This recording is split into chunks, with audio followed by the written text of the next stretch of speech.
Hello guys! Tayo ay magluluto ng simpleng tinola dito sa Malta. Gamit po natin ay shushini. Shushini kasi po, ito po yung available dito. Wala po.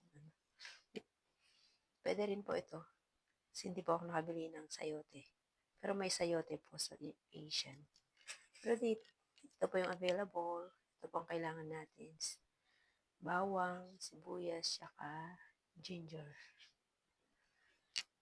At chicken. Nilinis na po natin to. Lagyan na natin ng salt. Ayan na natin itong sashimi. Hindi ko na po tatanggalin yung balat kasi malambot po yung balat niya.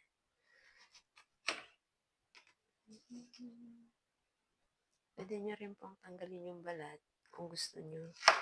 Choices nyo po yan.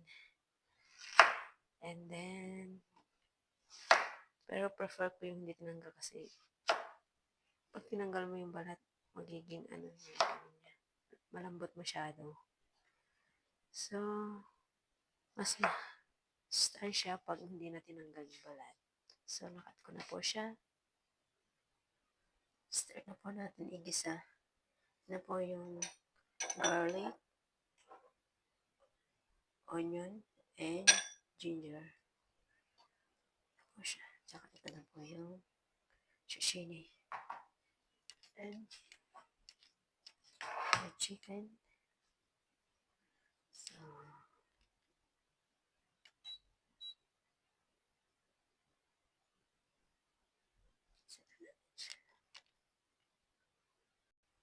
salt and black pepper. Pwede rin po kayo maglagay ng sili kung gusto ninyo. Optional lang po yan. Ako kasi po hindi na maglagay ng sili. Sili. So, igigisa natin. Bawang muna po. Bawang. Igigisa na natin.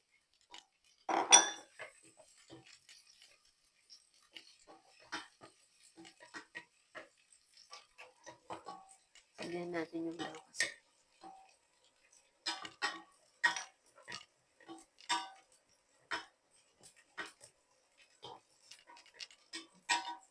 Yan lang po natin mag-golden brown yung ating bawang.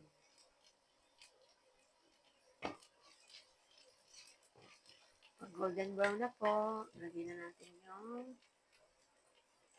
ginger.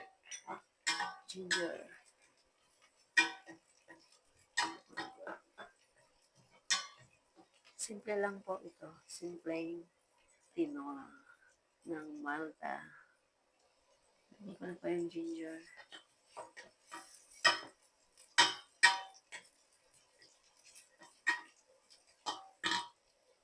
And then yung sibuyas po.